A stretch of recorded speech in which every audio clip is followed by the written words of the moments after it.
Hey, what's up guys, it's Jake the Malhead, and today in my next Triple Threat review, I'll be reviewing the new Corey Taylor record, CMFT, the new Deftones album, Ohms, and the new Young Gravy album, Gasanova. I'm not even kidding about that one. So, without further ado, let's get straight into the reviews, starting with... Corey Taylor, for those who are unaware, is the lead singer of Slipknot and Stone Sour. He recently put out a highly anticipated solo record, CMFT, teasing that there was going to be a lot of different styles, and what did this album end up being? This is pretty much what happens when Stone Sour decides to experiment a little more with their sound. Like sonically, on songs like Samantha's Gone, Black Eyes Blue, and Highway 666, the guitars and drums aren't anything different out of what you typically hear on a Stone Sour record, mainly mirroring the sound from their latest outing, Hydrograd. However, there are some different styles from Corey on here, so no, this isn't just a Stone Sour album disguised as a Corey Taylor solo album. Thank God.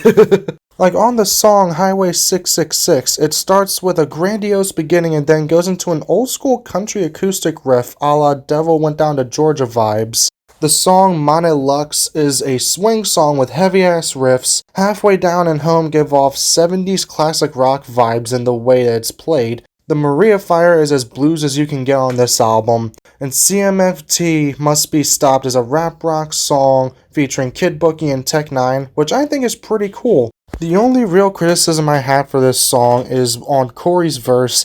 He sounds like he's trying to put a little too many words into one line, and it sounds a little off when he's rapping, but Kid Bookie and Tech 9 sound perfect on this track. And European Tour Bus Bathroom Song is a thrash song with the lyrics that end up spelling out, "Please do not put paper in the toilet provided," and also the beginning initials of each word in the title. This song is just stupid fun and I love it. Overall, I'd say this album's pretty interesting. We see sides of Corey lyrically and style-wise that we haven't seen before, and there are some pretty fun songs on this record.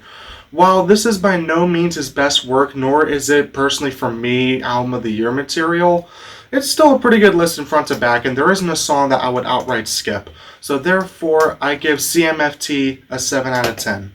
Deftones are considered to be one of the most interesting metal bands of all time, and I strongly disagree.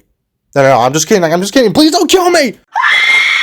Anyways, these guys have an interesting sound to them. They're lumped in with the nu metal genre, but they truly surpass that label. They are pretty much their own thing, like how Slipknot is their own thing. The only difference is, Deftones can be a little more experimental with their sound with different time signatures and different instruments in their sound. The only real experience I have with Deftones are this, many singles, Diamond Eyes, White Pony, and funny enough, Saturday Night Wrist. I really enjoy everything that I've heard from these guys except for this album. No, I'm just kidding. Not again! Anyway, for real this time. This album is excellent. The drumming on this is exceptional. There are some sick guitar riffs on this thing. The synth works surprisingly really well. And lead vocalist Chino Marino does a fantastic job on vocals and lyric writing. This thing is interesting front to back and leaves you on the edge of your seat whether they're hitting you with brutality or they're just being chill. And when they get heavy, they get fucking heavy. Like the song Urantia, which I really hope I'm pronouncing that correctly, has a riff that starts off the song that made me think this was going to be a Deftones thrash song. But nah, it's not, and I'm kind of disappointed with that, but this song's still a banger anyway. And Era has one of the heaviest riffs that I've heard all year that doesn't fall under deathcore, along with Radiant City's main riff. And that may have something to do with the fact that guitarist Steve Carpenter plays a 9-string guitar on this record, and yes, it really shows when listening to it. Overall, this is one of the most interesting metal albums I've heard all year. It's heavy in the right places, and it's vibrant with a variety of different sounds throughout the album.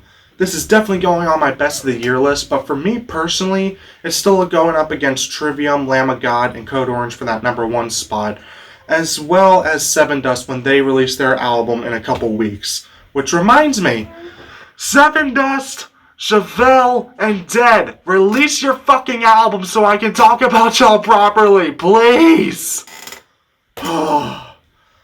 Anyways, I give Ohms a 10 out of 10. Oh, you thought I was kidding. No. When I say I'm reviewing an album, I review that shit. Y'all should know this by now. But yeah, this is my first rap album I'm covering, so forgive me if I seem like I don't know what I'm talking about. That being said, I think Young Gravy is a genuinely entertaining rapper. His lyrics are funny as hell, and the beats he has bring in some old school influence with the samples. He definitely is a unique name in the rap game, and he deserves more recognition. His rap flow is so natural, and it sounds like he's having a blast in the studio. And like I said, the lyrics are funny as shit too, with lines like, "Heavens to Betsy, your bitch on my testes, I hit it like Messi a mile away." This just shows you how immature I am with my humor. Like y'all didn't know that already. The only real complaints I have are some of the guest features, mainly Bobby Raps and Young Dolph, don't really do anything to the songs they're on. Other than that, the other guest features go from fine to the best decision made.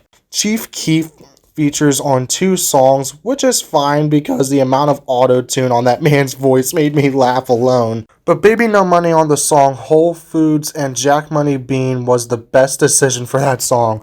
Baby No Money and Young Gravy on the same song is always entertaining as hell. Overall, this album is stupid and I love it.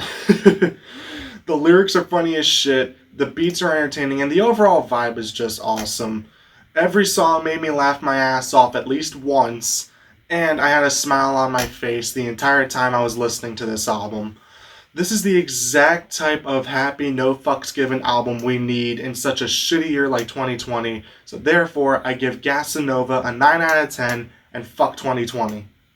That's it from me, guys. Huge shout out to my buddy Ryan for editing this for me. His channel will be in the description, as well as my Twitter, Instagram, and all 3 albums. Also, thanks to my buddy Craig for that screaming clip. I'd love to hear what you guys think of these albums, so leave a comment along with a like and a subscribe and click the bell icon so you don't miss an upload. Thanks for watching, and I'll see you guys in the next one. Peace.